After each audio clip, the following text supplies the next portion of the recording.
नमस्कार मित्रांनो. अमावास्या कुंडलीमध्ये सिंह राशी जे असेल, तर अशा ज्या व्यक्ती आहेत त्याचं संपूर्ण व्यक्तिमत्व नेमकं कशा प्रकारचं असेल.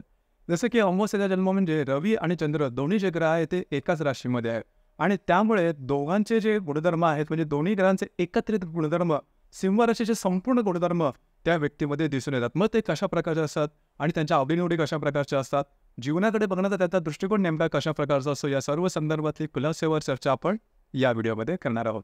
सगळ्यात पहिल्यांदा सिंह राशीबद्दल सांगायचं झालं तर कालपुरुषाच्या पत्रिकेमध्ये 5व्या स्थानामध्ये येणारी ही जी रास आहे, ही जी रास आहे ते पुरुष रास आहे. राशीचा जो स्वामी आहे तो रवी आहे. राशीचं जे तत्व आहे ते अग्नितत्व आहे आणि ही जी रास आहे ही स्थिर स्वरूपाची रास आहे.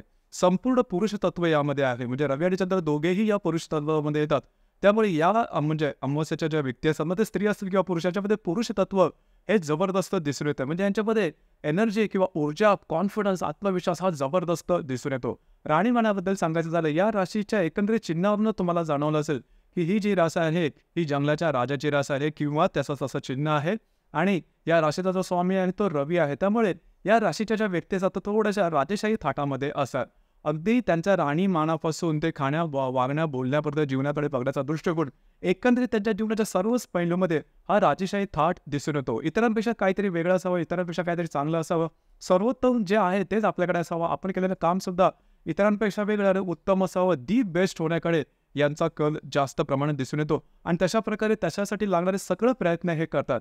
राहणीमानाबद्दल सांगायचं झालं तर अतिशय उत्तम प्रकारचे ब्रँडेड कपडे वापरणं यांना पसंत येतं आणि ट्रेंडिंग फॅशन सुद्धा यांना पसंत येते. थोडंसं भडक रंगाचे कपडे यांना आवडतात. दुसरी महत्त्वाची गोष्ट म्हणजे यांचं बोलणं किंवा संवाद साधण्याची कला. आता याची जी वाणी असते ही थोडीशी तिखट असते, मितभाषी असतात. जे काय बोलतील ते नेमकं बोलतील, विषयाला धरून बोलतील, उगाच उघडलेल्या नळाप्रमाणे वाहणार नाहीत.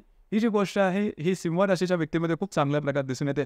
आता हे जे तिखट बोलतात हे नेहमीच तिखट बोलतात असं काही नाही. त्यामागे कारणं सुद्धा आहेत की या ज्या व्यक्ती असतात या व्यक्ती स्वतः पूर्णपणे पारदर्शक असतात. म्हणजे ज्या गोष्टी यांच्या हृदयात असतात त्याच त्यांच्या ओठांवर सुद्धा दिसतात. म्हणजे ट्रान्सपरन्सी यांच्यामध्ये खूप चांगली असते आणि अशा प्रकारची ट्रान्सपरन्सी ते समोरच्याकडून अपेक्षित करतात. परंतु सर्वच माणसं अशा प्रकारचे नसतात आणि ज्यावेळेस त्यांना जाणवतो की समोरचा माणूस जो वेगळं काहीतरी करतोय, मॅनिप्युलेट करतोय गोष्टी, त्यावेळेस मग यांचा पारा चढतो आणि मग यांची जी वाणी आहे ती तिखट होते आणि मग त्यांच्या त्या तिखट वाणीचे जे बाण आहे ते तुम्हाला सपासप तुमच्या हृदयामध्ये घुसतील. तर अशा प्रकारचं साधारण यांचं बोलणं असं आणि त्याच्यामुळे होतं काय की वैयक्तिक नातेसंबंधावरती याचा परिणाम होतो. साधारणतः सिंह राशीच्या अमावस्या ज्यांच्या आहेत त्यांच्या याचा जो परिणाम आहे ते रिलेशनशिपवरती जास्त प्रमाणात बघू शकता. काय रिलेशनशिपच्या बाबतीमध्ये होतं काय, कुठलंही रिलेशनशिप असलं तरी तुम्हाला ॲडजस्ट करण्याची तयारी असायला हवी. जरी कधी कधी आपली चूक नसली तरी सुद्धा ॲडजस्ट करता यायला हवं आणि हीच गोष्ट या अमावस्यामध्ये थोडीशी कमी असेल, या व्यक्तीमध्ये थोडीशी कमी असेल. त्याच्यामुळे वैयक्तिक नातेसंबंधामध्ये हा जो भाग आहे हा थोडासा कमजोर होतो. परंतु त्याच्या करिअरच्या बाबतीमध्ये ही गोष्ट अतिशय चांगली आहे कारण या व्यक्ती बऱ्याच प्रमाणात हट्टी असतात. आपल्या मतावर ठाम राहणं, आपल्या मताशी तडजोड न करणं, त्याच्यासाठी जगाच्या विरोधामध्ये जाणं आणि कुठल्याही परिस्थितीमध्ये ते सहन करणं हा प्रकार यांच्यामध्ये असतो. आता सांगितल्याप्रमाणे त्यांचं जे करिअर असतं त्याच्यामध्ये ही गोष्ट खूप महत्त्वाची ठरते किंवा उपयोगी ठरते. त्यांना जे हवं तेच ते काम करतील आणि खास करून याच गुणधर्मामुळे या ज्या व्यक्ती आहेत या नोकरीमध्ये सहसा राहत नाहीत, उद्योगधंदा करणं पसंत करतात आणि यांना स्वतंत्र किंवा फ्रीडम पसंत असतं आणि त्याच्यामध्ये एक्झेल सुद्धा आता त्याच्यामध्ये पुढे सुद्धा जातात, स्वतःची अशी वेगळी ओळख सुद्धा तयार करतात. त्यामुळे नोकरीमध्ये जरी असते तरी वरिष्ठांबरोबर कटके उडण्या, वादविवादाचे त्रास होण्या अशा प्रकारच्या गोष्टी यांच्यामध्ये दिसतात. परंतु जर का नोकरीमध्ये जरी असले तरी वरिष्ठ म्हणजे एका मोठ्या पोझिशनपर्यंत जातात. ही जी खूप चांगली गोष्ट आहे आणि आपलं स्वप्न पूर्ण करण्याकरता लक्षात घ्या यांच्या संपूर्ण व्यक्तिमत्वावरून तुम्हाला अजिबात जाणवणार नाही की या व्यक्तीची स्वप्न जी आहे ती किती मोठी आहेत आणि राजेशाही थाटाची आहेत. उचे लोक उची बसत ज्याला आपण म्हणतो, हा प्रकार यांच्यामध्ये जबरदस्त दिसून येतो. जे काय करायचं ते सर्वांपेक्षा वेगळं, सर्वांपेक्षा पुढे असायला हवं, आपण लीडर असायला हवं आणि त्याच्यामध्ये ही क्वालिटीज किंवा हे गुण सुद्धा असतात. लीड बाय एक्झाम्पल ज्याला आपण म्हणतो की एखादी गोष्ट समजा होत नसेल तर ती स्वतः करून दाखवणं आणि लीड बाय एक्झाम्पल ज्याला आपण म्हणतो तो प्रकार याच्यामध्ये खूप चांगला दिसून येतो. दुसरी महत्त्वाची गोष्ट म्हणजे जी की एखाद्या नेत्याला किंवा लीडरला महत्त्वाची असते ती म्हणजे माफ करण्याची तयारी. म्हणजे एखाद्याला माफ करणं. जर का तुमच्याकडून काही चूक झालेली असेल आणि खरोखरच जर का तुम्ही त्याची माफी मागितली तर या व्यक्ती अगदी मोठ्या मनाने तुम्हाला माफ करतात आणि परत तुम्ही केलेल्या चुकीचं परत पुढच्या याच्यामध्ये तसं काय सांगितलं बोलत नाही किंवा तो विषय काढत नाही. ही खूप चांगली आहे. म्हणजे एखाद्याला मगाशी सांगितल्याप्रमाणे थोडंसं टोकाचं पण बोलतील पण समोरच्या माणसाने माफी मागितली की ती गोष्ट पूर्णपणे विसरून सुद्धा जातील. हा गुण फक्त आणि फक्त या राशीच्या अमावस्येमध्ये दिसतो आणि की जो खूप चांगला आहे किंवा फेमस आहे किंवा उत्तम आहे.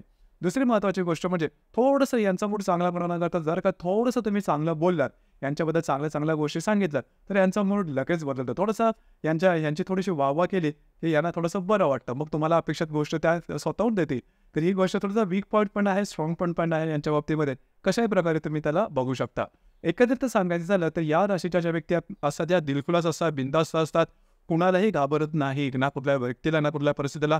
आपल्या मनात जे आहे ते गोष्ट करून दाखवतील आणि स्वतःचं एक वेगळं स्थान समाजामध्ये निर्माण करतील. समाजामध्ये यांची जी इमेज किंवा जी प्रतिमा असते ही सुद्धा थोडीशी वेगळी असते. अर्थात याच्या नादाला सहसा कोण लागत नाही. पण ज्या काही गोष्टी असेल त्याच्या गोष्टी अगदी सर आणि कोणाचं निंदे होणं किंवा कोणाच्या उपकारामध्ये राहणं अजिबात आवडत नाही. असं बोललेलं पण आवडत नाही, की माझ्यामुळे तू पुढे गेलास किंवा का अशा कोणी गोष्टी केल्या त्यांना आवडणार नाही. कारण स्वतंत्र व्यक्तिमत्व असतं, स्वतःच्या हितासाठी पुढे जाणारं असतं. यांच्या आजूबाजूला राहणाऱ्या व्यक्तीसाठी एक गोष्ट सगळ्यात महत्त्वाची की जी त्यांनी लक्षात ठेवायला हवी, ती म्हणजे चुकूनही यांचा इन्सल्ट किंवा अपमान करू नका. कारण अपमान यांना सहन होत नाही. अपमान केला तर तुम्हाला तुमची नातं कितीही जवळचं असेल, तरी ते तुम्हाला उडवून दाखवतील. खास करून 4 चौघांमध्ये अपमान केला, तर तो विषय संपला. तर इथे थोडंसं ही गोष्ट लक्षात ठेवणं गरजेचं राहील, की याचा चुकूनही अपमान करू नका. जर का तुम्हाला याने एखादी गोष्ट सांगायची असेल, तर त्यांचा मूड बघून किंवा थोडंसं बॅकफूटला येऊन ॲडजस्ट करून जर का गोष्टी केल्या, तर या ज्या व्यक्ती आहेत त्या समजावून सुद्धा घेतील. परंतु जर का तुम्ही त्याच्यात वरचढ व्हायला गेलात, तर तुमच्यासाठी गोष्टी कठीण होऊन बसतील. मग ते कुठलाही मुलाहिजा ठेवणार नाहीत. अर्थात 2-3 गोष्टी आहेत त्या जर का तुम्ही व्यवस्थित केल्या, तर या व्यक्तींसारख्या दिलखुलास आणि बिनधास्त अशा व्यक्ती नाही. रिलेशनशिपच्या बाबतीमध्ये सुद्धा सांगायचं झालं, तर रिलेशनशिपच्या बाबतीमध्ये समजा यांनी एखादी गोष्ट रिलेशनशिपच्या बाबतीत मनात ठेवली, म्हणजे हा म्हटलं तर त्याच्यासाठी त्या व्यक्तीसाठी काहीही करण्याची तयारी ह्या व्यक्ती त्या दाखवतात. खूपच त्या बाबतीत चांगला स्वभाव असतो. आता लक्षात घ्या, वैवाहिक जीवनामध्ये मात्र याचा जो स्वभाव किंवा याचं एकत्रित वागणूक किंवा व्यक्तिमत्व हे थोडंसं तिखट राहण्याची शक्यता आहे. बऱ्याच वेळेला शिवेची अमावास्या असल्यावर ज्या व्यक्तीचा जो वैवाहिक जीवनामध्ये थोडेसे तंटे वगैरे होत असतात, वैवाहिक जोडीदाराच्या आरोग्याच्या संदर्भातले त्रास वगैरे दिसून येऊ शकतात. खास करून महिलाच्या कुंडलीमध्ये सांगायचं झालं, तर आरोग्याच्या संदर्भात गायनॅक प्रॉब्लेम किंवा संततीच्या संदर्भातले त्रास जे आहेत, ते साधारणतः दिसून येतात. तर त्या ठिकाणी थोडंसं लक्ष देणं गरजेचं राहील. एकंदरीत सांगायचं झालं, तर या राशीची जी अमावास्या आहे, हे दिलखुलास आहे, बिनधास्त आहे, मनमोकळी आहे, मोकळ्या हृदयाची आहे आणि बिनधास्तपणे तुम्हाला तुमच्यावर प्रेम करणारे तुमच्यासाठी काहीही करण्याची तयारी या राशीमध्ये किंवा या राशीच्या अमावास्येमध्ये दिसून येते. तर मित्रांनो, हे होतं सिंह राशीची जी अमावास्या आहे, त्याचं संपूर्ण व्यक्तिमत्व कशा प्रकारचं असतं त्या संदर्भाची चर्चा. धन्यवाद.